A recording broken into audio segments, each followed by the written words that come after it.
Kryetari i Partisë Demokratike Sali Berisha në një konferencë për mediat nga Selia Blu ka bërë thirrje Prokurorisë Publike Europiane, Prokurorisë së Mbretërisë së Belgjikës Olaf të hetojnë komunikimet mes kryeministrit Edi Rama dhe Federica Mogherini në lidhje me tenderin për ndërtimin e kampusit të Kolegjit Europian në Tiranë. Kryedemokrati ka treguar gatishmërinë e Partisë Demokratike që të ndihmojë në zbardhjen e aferave të mazhorancës. Berisha tha se kryeministri Edi Rama dhe Mogherini për interesat e tyre korruptive kanë rritur koston e jetesës për studentët e Kolegjit e Europës.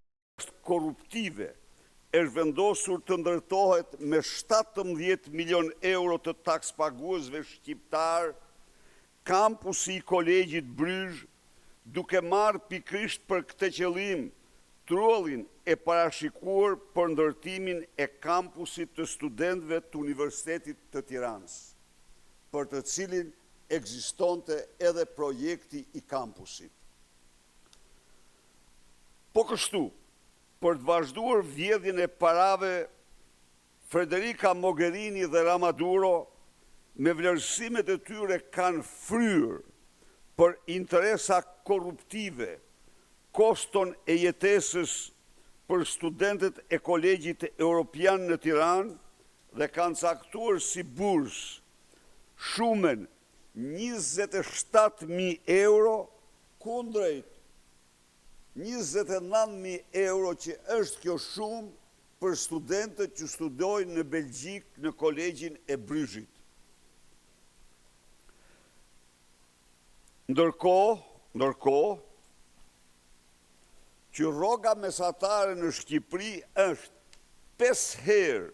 më e ulët se rroga mesatare në Mbretërinë e Belgjikës. Përveç këtyre,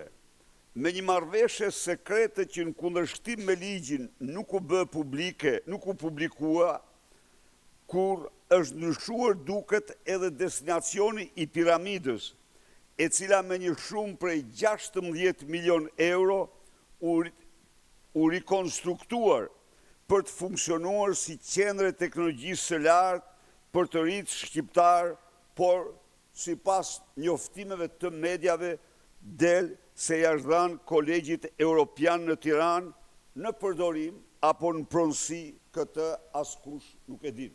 I pyetur për qëndrimet e tij lidhur me takimet që Ervin Saliani ka zhvilluar me të votuarit, Berisha tha se çdo aktivitet që zhvillojnë jashtë forumeve të Partisë Demokratike nuk mund të ketë ndikim në Partinë Demokratike. Gjithashtu shpreh qartë se çdo aktivitet jashtë forumeve është strikt privat, pa asnjë efekt në Partinë Demokratike.